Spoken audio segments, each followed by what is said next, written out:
We are now, are we recording, Pedro? I can't tell.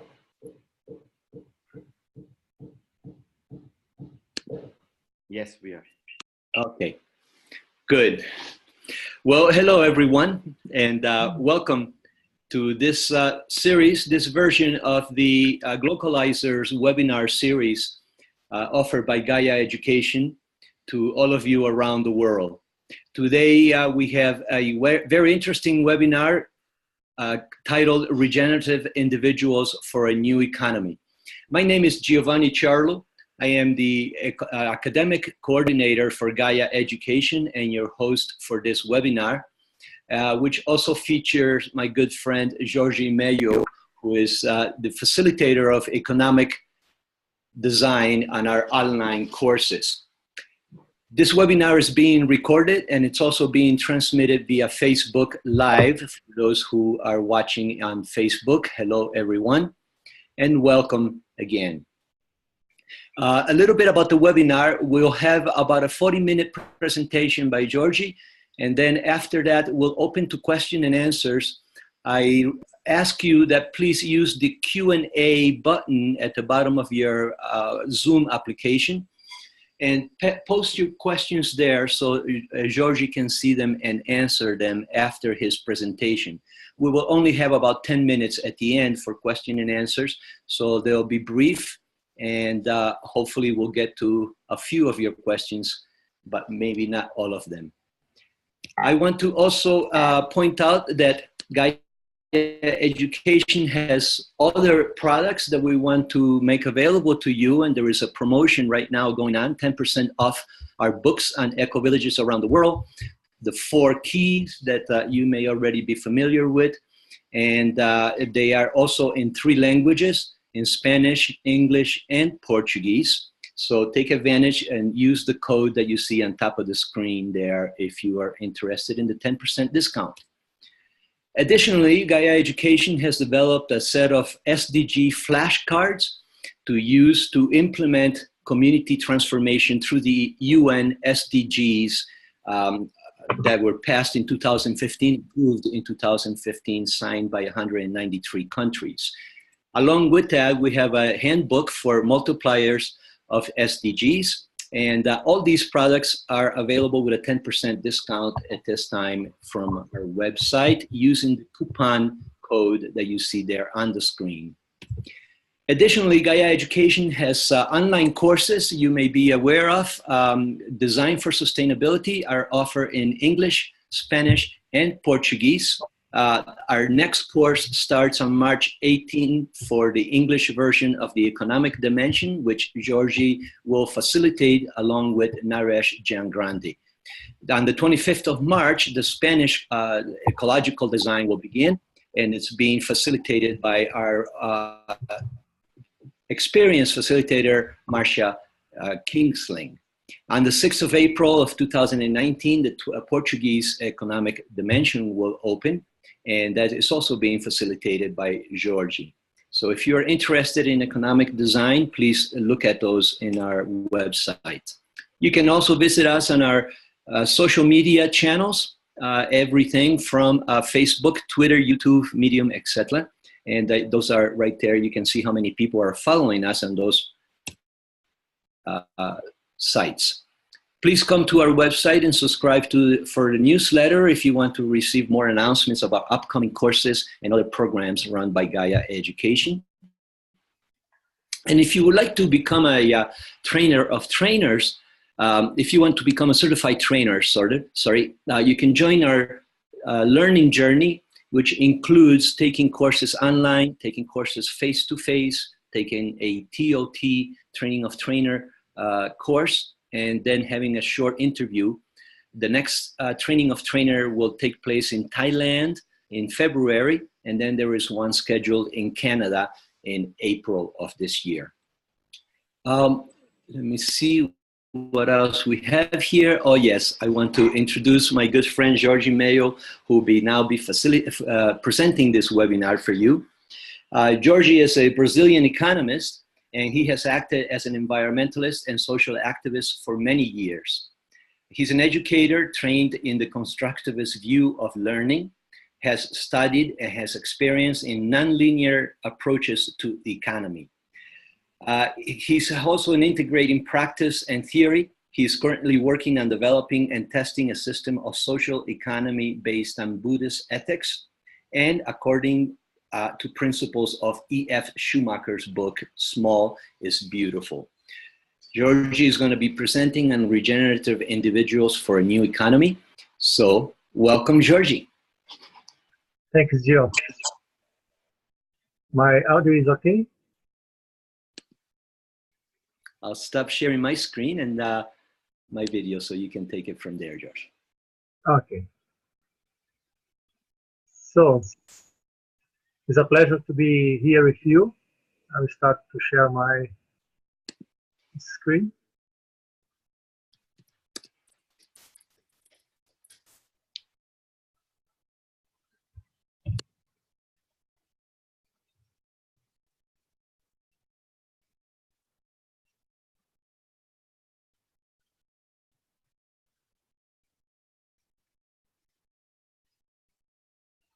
So it's a pleasure to be here with you. And today my idea is to share some learnings that I have in these years working with Gaia Education in the economic dimension.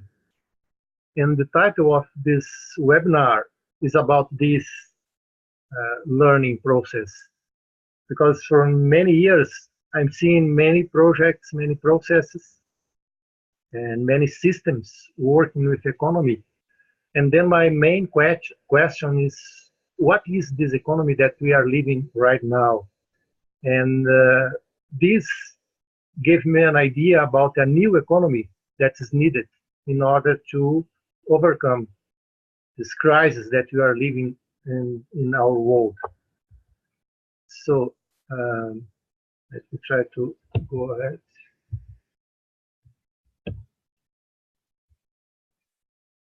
Oh, I start again, sorry. Jorge, I think if you click on the image, it will advance the slide. Yeah. Let me try.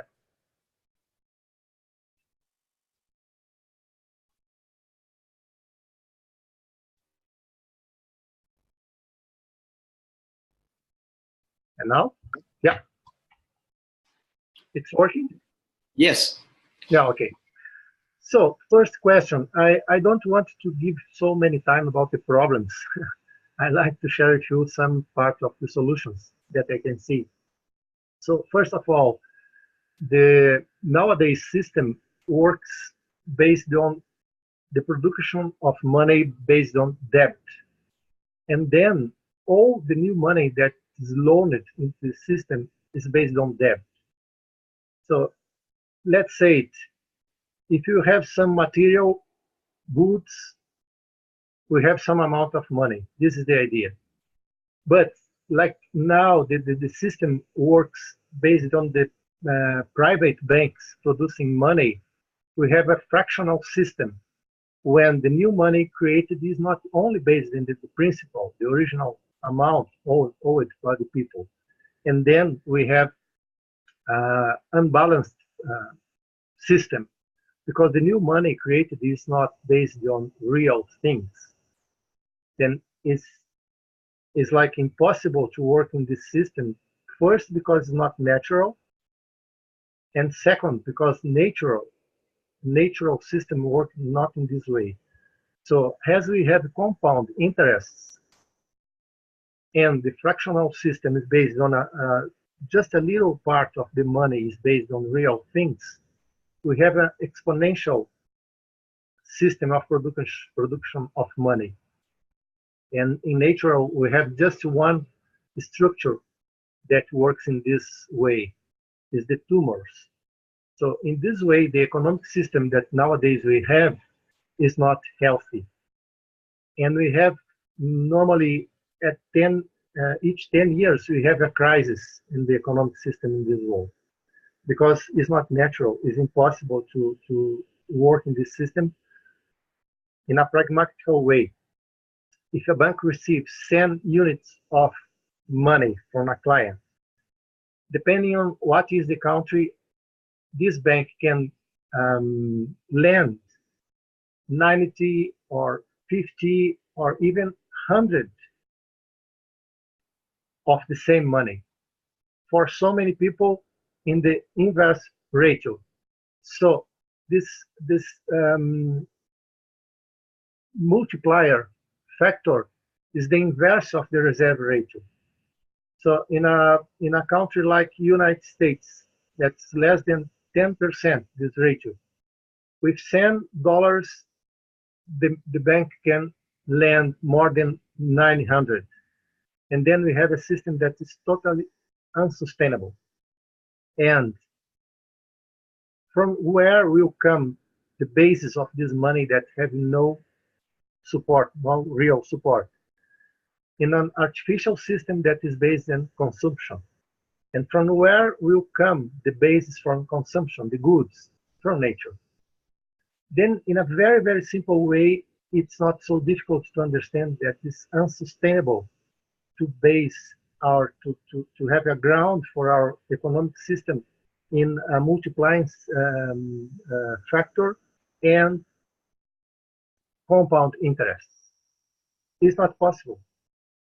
And we have so many bad effects that in some way is like an illusion, shared illusion, that we are just running faster and faster, but not asking where we are going right now.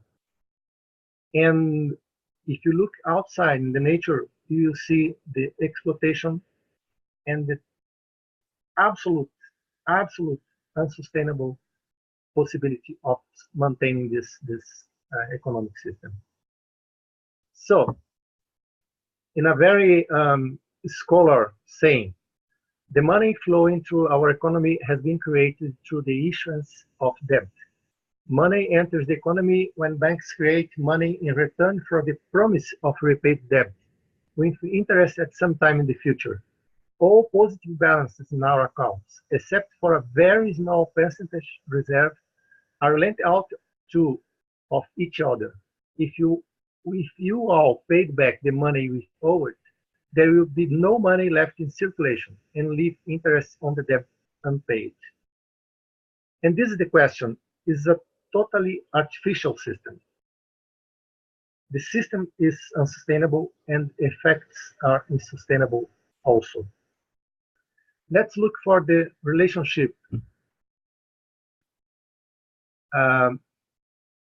in this case in the United States from 1976 until 2008, the financial debt related with GDP. And we will talk about indicators in some moment. So it's just growing, all the time growing. And again, nothing in nature occurs in this way. It's impossible, limitless growth. It's not natural. It's impossible to sustain. Here, the percentage of total income earned by the top 10% of people in United States. This graph is from 70s to 2009. So we have the percentage of people that have this 10% that have how much they have of the total income. In the United States in 2009, we have something like 50%. And yesterday I received some data about 26 people in this world own more than 50% of the global population. So this is another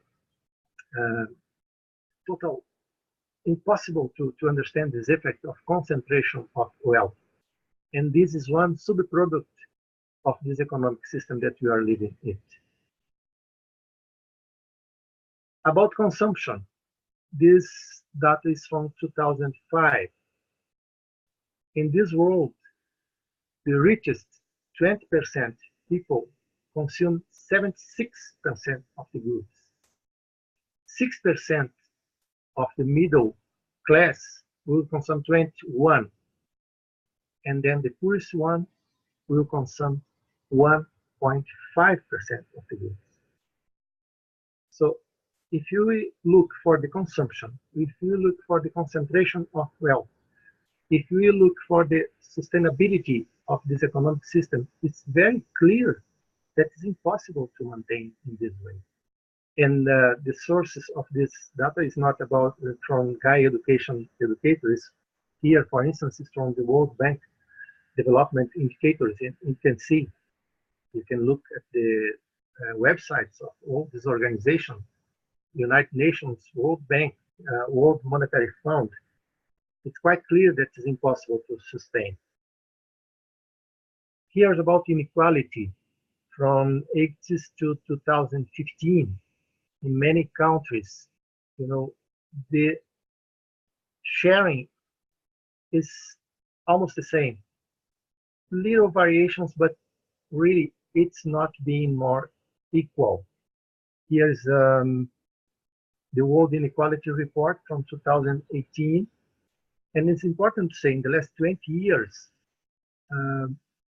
we have a diminishing of the people living with less than $1 per day. But really, I think that we mustn't be happy because some people, a good amount of people, are living with more than $1 a day. This is not really equality. This is just like a palliative care for a system that is in a big crisis. And here again, another effect of this illusion. In trillions of dollars, the rising of the gross domestic product from 18 to 2013. Here the world graphic, the advanced economies and the emerging market and developing economies. But what means gross domestic product rising?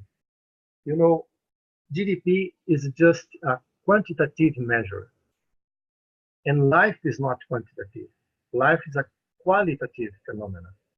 In this way, if you are looking for indicators like GDP, it's just looking for the shadow of a tree. Life is more than just the amount of money in an economy. Because you know, a tragedy, a war, all these facts can make GDP bigger. So even the creator of GDP said that is not a good indicator for a national economy. But almost all the economies are based on analyzing success, comparing the GDP from the last year. And then we are running through a shadow and not towards the tree. And here again, the concentration of wealth, the richest 1% on 45 of the world's wealth. And here we have, you know, many sources. This one is from the Credit Suisse Global Wealth Data Book from 2018. So many people can say, oh, this is not true, but this question is just to look for the reality. More and more, the wealth is concentrated in this world. And it's impossible to sustain a system like that. Then, here by comparing these billionaires with countries, GDPs of countries in 2018. So the wealth of these people, top 10 of Forbes, is bigger than GDP of Switzerland, Argentina, Poland, Taiwan, Sweden, Belgium, Thailand, Austria, and Norway, the big ones in GDP. So how can so few people concentrate so many wealth? And how can a system like this one can survive and can sustain our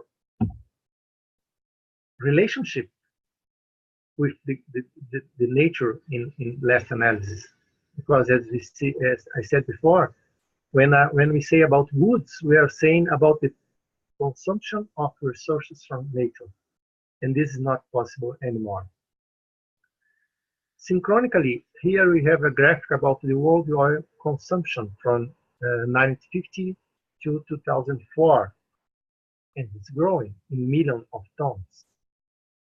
So, and even more than we expect.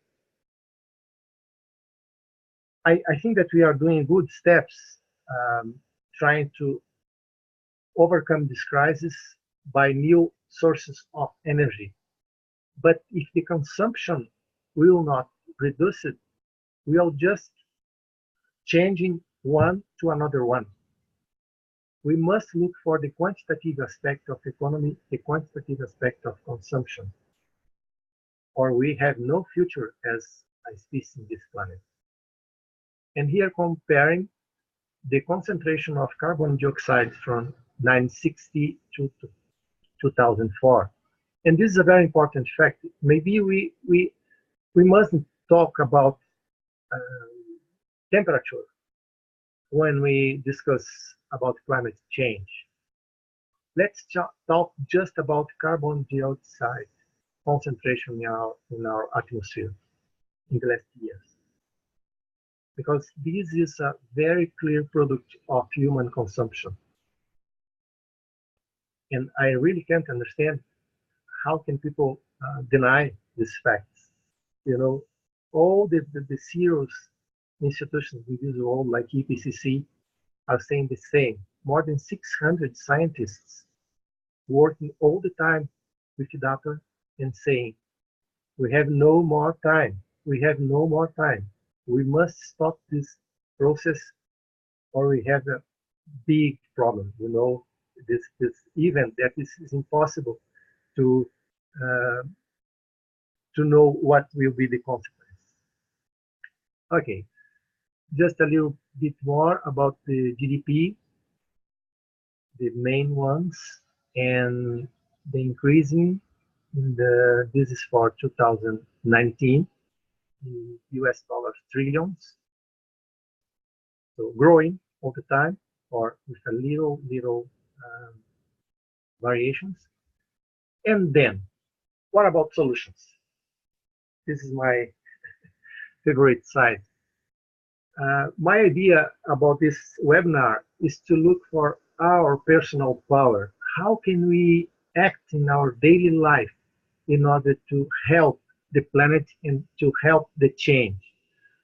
I know that we have many theories about macroeconomy and how can we do pressure about governments making change in politics and policies and so on. But nowadays, I believe so much in people. Like John Macy said in the 80s, the change will come not about big events, but about little acts that billions of people or millions of people will do every day in their life.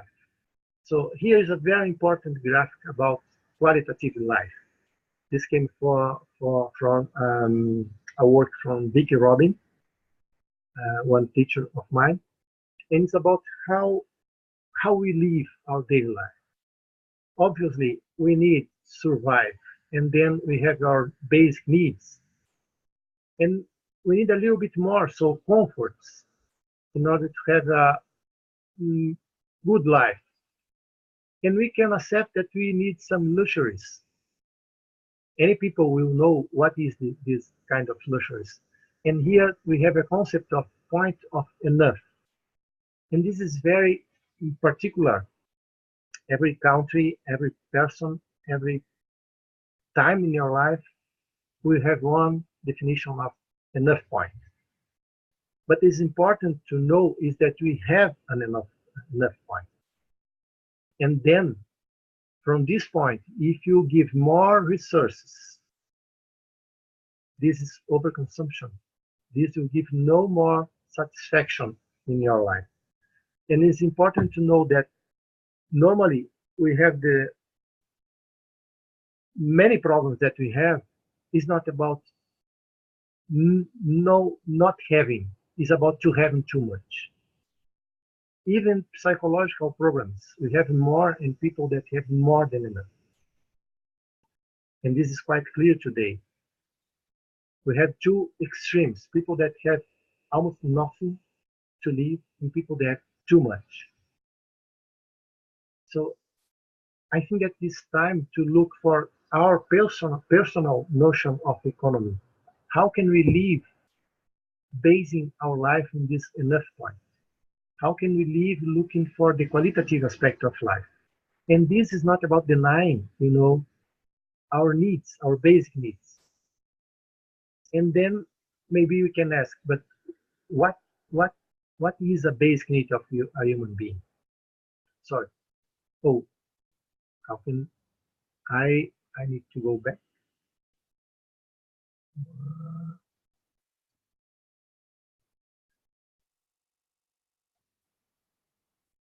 before the needs. Here. First point, we can look for what is wealth. Normally, we look for wealth like money or this material form of capital. But we have many ways to look for capital. One is based on this theory. In my opinion, it's not a theory about eight forms of capital. We have for sure this material capital and financial capital in the form of money, currency, securities, raw materials, products, structures. But we must look for the other forms of capital. For instance, social capital. How many influence we have in our communities, how many connections, our social network. Living capital, the soil, the water, the animals, the plants that we share. The cultural capital, all the capital of history, myth, and song, and culture that all communities have. The experiential capital, this embodied know-how that we have. And this is very important in our society nowadays because in the Eastern society, old people have a big value because they have this experiential capital in, a big amount. And this is very important. We have our intellectual capital, our ideas, our concepts, our knowledge, and also art. Because here knowledge is not just knowing about things. It's more than knowing. It's about applying our knowledge in daily life in order to solve our problems and to have a better life. Again, the qualitative aspect of economy. And finally, spiritual capital, if you believe in that, or transcendental, our faith, the consequences of our acts in the presence. If you have a qualitative life, you have time to just being. And this is incredible because the most valued societies, people have no time. It's unbelievable. Time is one of the most precious goods that you have in our moment, in our planetary moment. And time is something that's impossible to hold. It's like a spiritual aspect of life is to have time for just being. Then now, about the needs. We have many references, but I believe that the most important one at this time is this model conceived by Manfred Max Neef, an economist from Chile. And he did studies about the human culture in this world.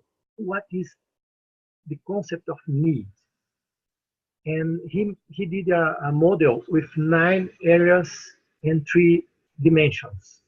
So we have, for instance, subsistence, protection, affection, understanding, participation, leisure, creation, identity, and freedom. And all these areas will have, to do, and to be. With this very simple model, Max Neef did a wonderful mapping about our human needs. And what is important in my opinion? Mostly of that, it's impossible to buy with money. Most of that. And this must be a good mirror to look at our life. How I'm living my life. I'm living my life to supply just needs that I can buy with money, but then I will be not nourished in many areas of my human life. And this, in the words of another thinker, Marshall Rosenberg, from this point will come violence.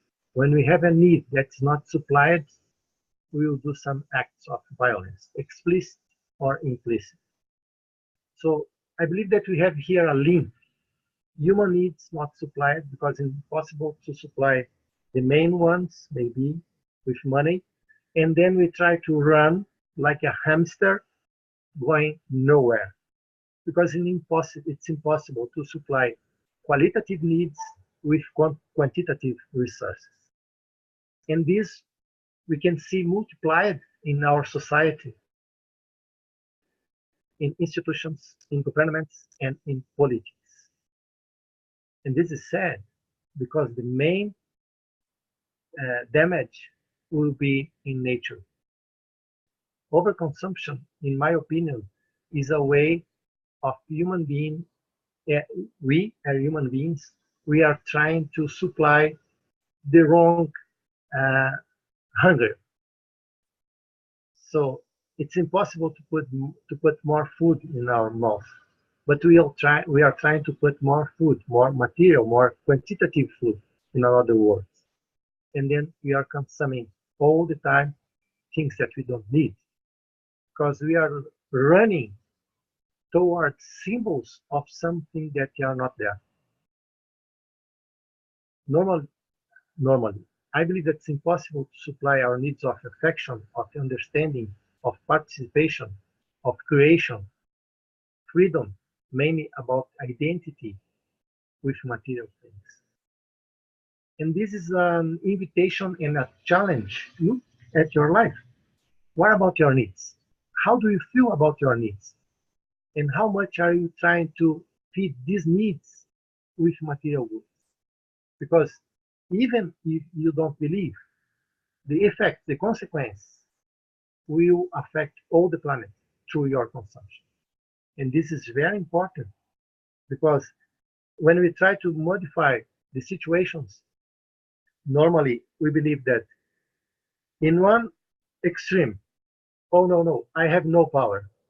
I can't do it. I can't do it. And on the another extreme, in an idealistic point of view, yes, we can do everything. Sorry. We must find a middle point doing what we can do, where we are with the resources that we have. But sometimes we will not have all the resources that we need, for sure. Then we need to network. We need to learn more with people that are doing things, not just knowing about the things. You know, I loved a concept that I received the first time from the professor Fritjof Capra. We have enough ecology. We have more than enough ecology. We must develop an ecophilie, so fraternal love for nature, an understanding that nature is more than just goods, just resources. And if we develop ecophilie, maybe we can change the concept of economy to ecosophy. Ecosophy maybe is the converging of economy and ecology. So then we can deal with the resources of nature, adding a very important point, a very important element that they are not present, really is not present in the nowadays notion of economy, ethics. Because if you are looking for economy, just looking for numbers, just for quantitative aspect, a tree is just a piece of wood. It's not an alive being. And if you try to understand nature, life, just as a resource, just as a good, I must say, in a very little time, you are looking for yourself just like something, not just not like a human being.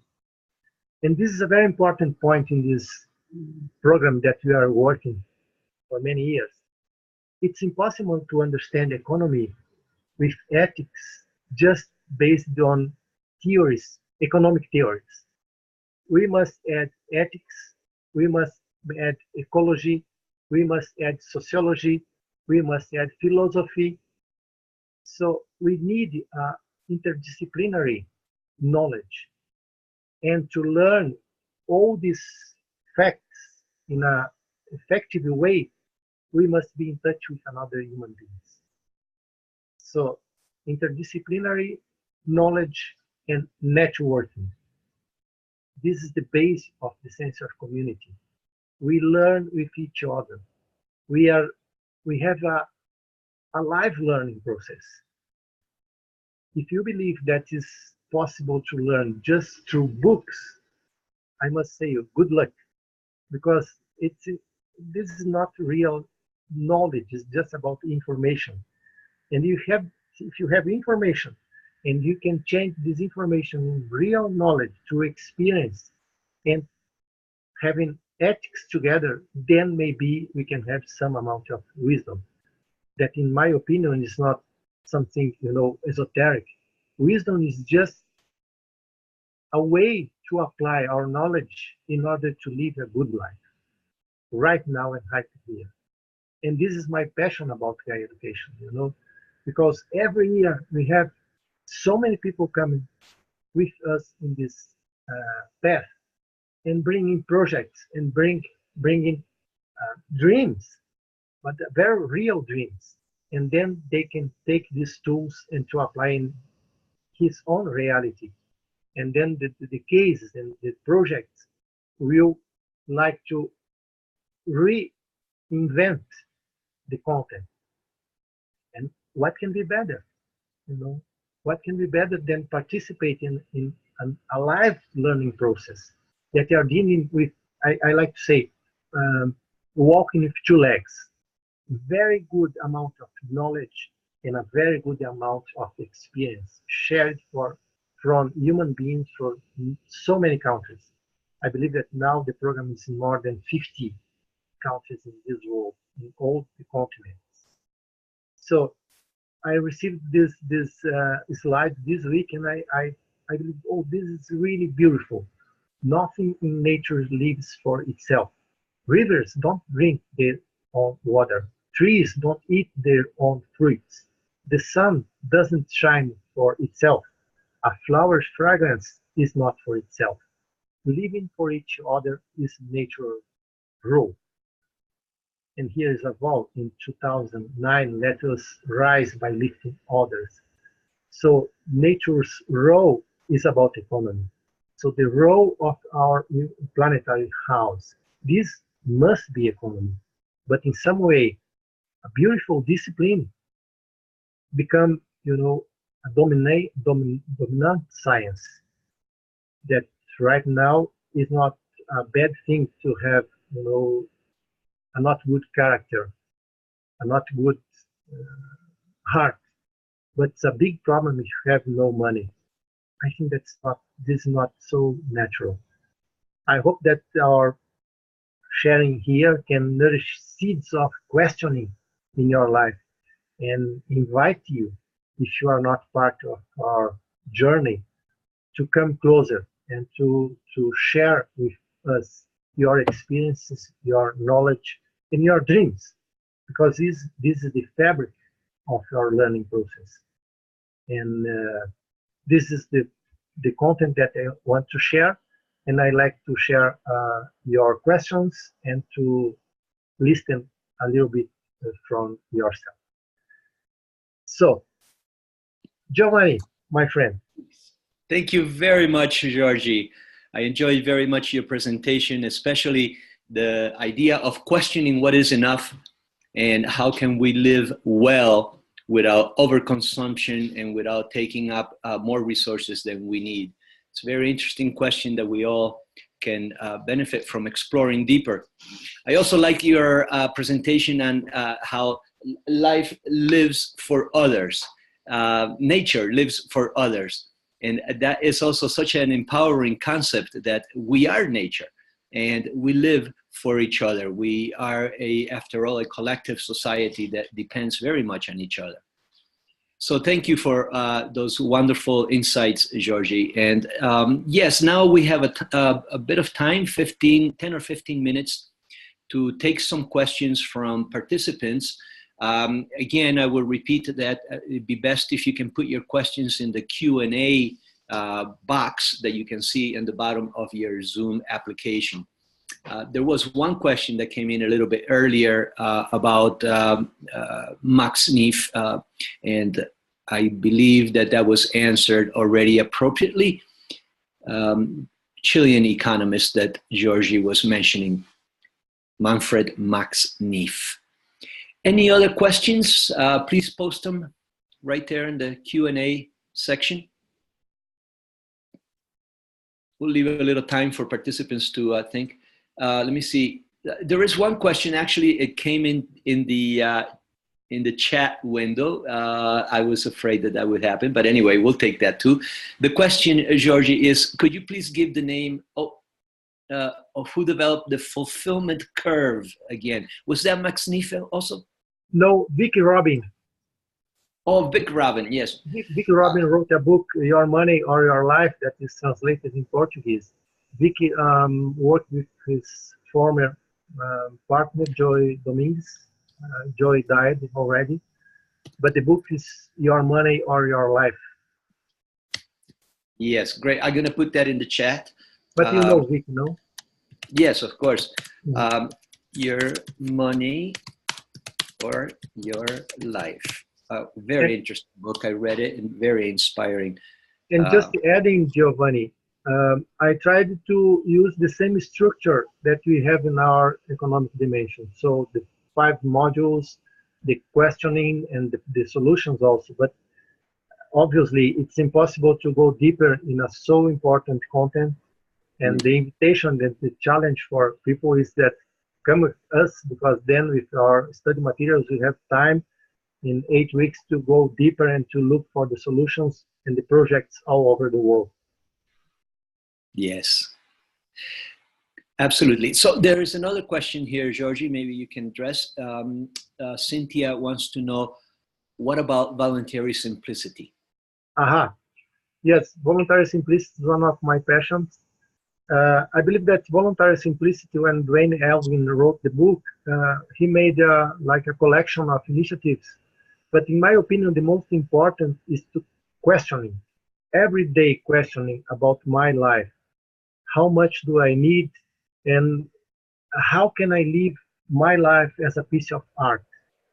And the base of this is to have this curiosity about what is good to me.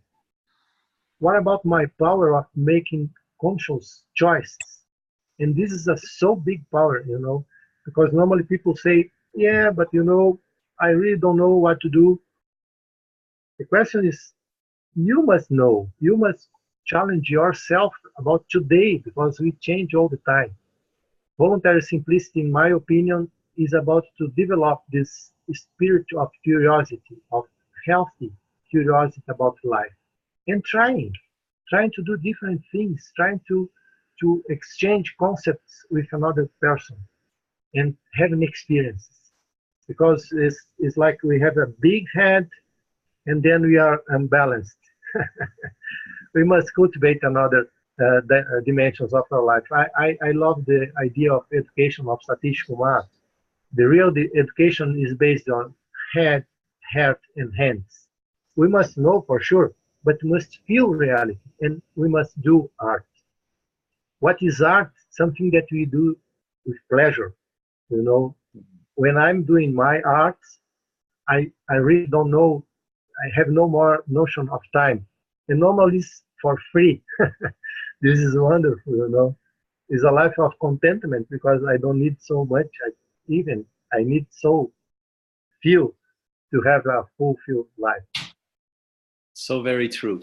Here's another question, Jorge, and people are putting up their questions now. So we have quite a few. We're going to select a few. I'm not sure we can get to all of them, but Pupak would like to know, are you saying that the gross imbalance of wealthy versus poor in terms of money will change when millions of people make small qualitative changes? Sure, because you know, the real power is about one person. And right now we have a wonderful example here in Switzerland where I live. Some people will throw out some tomatoes, and this because the market have no capacity to to consume. And then a new NGO here called Grassrooted, two young people from the university founded this NGO. They did a movement about you must come and share with us. You know, we must talk, and then you must buy at least 10 kilos of tomatoes with a very, very small price. In 2 days in Bern and in Zurich, here in Switzerland, an amount of 40 tons of tomatoes that you go to, sometimes the word in German comes to my mind, to move, are in the house of people, you know, and then the supermarkets, the institutions that are waiting to have more price, bigger prices, have no support for that, and then they must go down with the prices. You know, individuals taking little steps, regulating market. And the question, sorry, I forgot to say, localization. We must do where we are. You know, it's impossible in nature. There is no huge structures. There is huge structures based on connection with thousands of little structures. And I'm not the authority in this issue, but you can look for fractals, you know, for complexity. And we have a wonderful book of our friend Daniel Val about regenerative culture, looking for this point. You know, how can we apply this very, very developed concepts of science in our daily life? It's about daily decisions. And then this, in a multiplier effect, will turn the wheel in another direction. This is my experience, my opinion. Aho. Jorge Kim wants to know how your Buddhist background informed your work. Oh, first about compassion, you know, I can't live in a good way knowing that children are dying. Something like 20,000 children are dying every day in this planet, starving.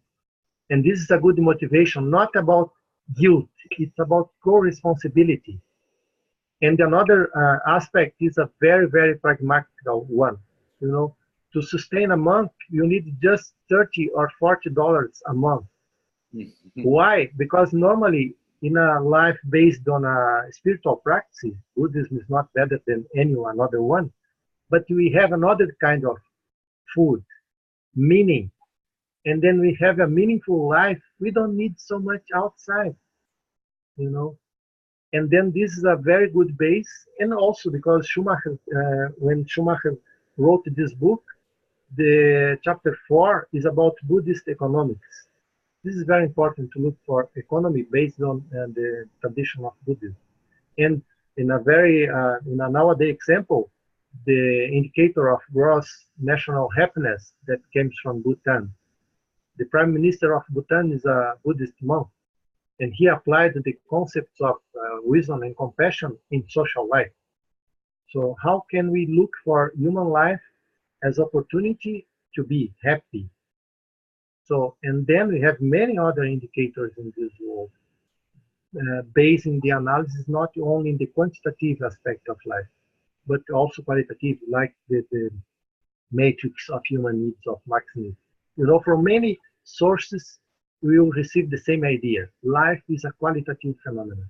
It's not about quantitative, only about quantitative aspect. I see a question here about dealing with government opposition, but I think I'm going to skip that because it's a big topic. It's broader than what this webinar was intended to. So thank you for the question, Walali. I'm going to skip that and go on to the next, another question by Yona that asks how to get people out of cities to create more sustainable communities and housing systems. Well, I'm not sure, Jorge, you can also answer that. Maybe you want to address that a little bit. Yes, I just can give my opinion. You know, it's impossible. It's impossible. Today, the source of problems, but also the source of solutions are in cities. But we have so many beautiful movements like transition towns that we have Naresh that works also in our program. I believe that we must build community wherever we are, and then trying to go, you know, like little cells of health.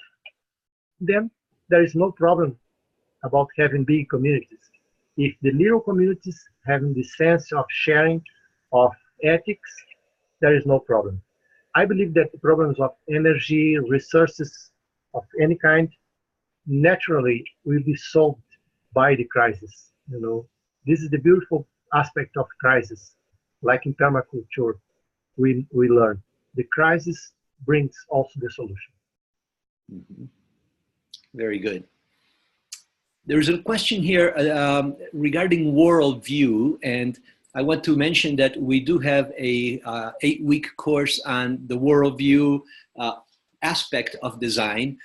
So I don't know how much you want to go into this, Jorge, but the question is, if the key to change is our worldview, how does one switch collectively from reductionist Cartesian objective to subjective view to holistic and sustainable? How can we switch from Cartesian to holistic and sustainable? Shortly, having experience of contentment. And this is the issue of worldview dimension. But I must say, the teacher of worldview dimension must pay the bills. Then we have the needs of economic knowledge. And also, the teacher of worldview must live in a house, and then he or she must choose what kind of energy I will use and what kind of daily life habits I will have. And then it's like a web, you know. I like to say the Gaia Education is like a matrix that you can look for many approaches, but it's just one sphere. You know, it's just a methodological decisions to have dimensions, but just one learning process. Yes, and for more detail on that, please, Christian, I'm not sure if you took our worldview course. I remember your name, but I'm not sure if you were in that particular course. The next question from Alex, our dear Alex, says, we can make our part in the regeneration, live with less, adopt voluntary simplicity, and other things. However, the planet is in serious danger. Ecological, economical, political, and cultural crises are converging to an end. What can we do? Boy, that is a very big question. Wonderful. Wonderful, because, you know, this webinar is about regenerative individuals. But we are right now in a new time. It's not more a time of this or that. It's this and that. You know, in my presentation, Jill said about activism. I'm a quite active activist, but this is based in a non-violent approach. And my non-violent decisions are based in my meditation practices, in the food that I will eat, you know, in a lifestyle. So it's impossible to have the right activism with a non-good life. In this way, we must do at the same time good decisions in our personal life, but also we must do good decisions in our community life, in our political life, in our social life. So it's a wonderful time, you know, our challenge is so big and this is so exciting. I'm really happy to have so big problems because now we must challenge, we must face this challenge. We have no more time to say, no, you know, our granddaughters, our grandkids, grandchildren will do the job. No more time. We must do right now, but we must walk with two legs. So individual decisions and collective actions, but in a non-violent way. Because the problem is normally we try to do the good job with the wrong tools. So with violent tools, it's impossible to do a good job. Someone will be hurt. This is my opinion. It's not this or that. At the same time, we must do our individual job and our communitary job. And going back to the last question, we must be the example. You know, we must remember the words of Mahatma Gandhi. If you want to see a transformation in this world, we must be this transformation, first of all. And maybe this is quite idealistic. No, really no. Because this is so big power, you are free. When we are not depending on the opinions of others, we are free. And then we have a big power even to do activism, because we are peaceful. We don't need to hurt anyone. And this is really urgent in our society right now. Really urgent. Yes, indeed. I like to say we are the ones, and this is the time. So here we are. Action is what we need to instigate. There's one last question, Jorge. I know we're running into an hour now. So this is from Rodri. He wants to know, first of all, he says, thank you for your presence. And what strategies do you imagine to bring that worldview of voluntary simplicity to regular education? I'm not sure what he means by regular education, but that's... Yes, this is a good question, because in many countries, in many places, people are trying to renew education. I believe that one point is to take out from education this relationship with schools. One of the biggest gifts that I received about living in community is to understanding that the community is the school. You know, we are learning all the time.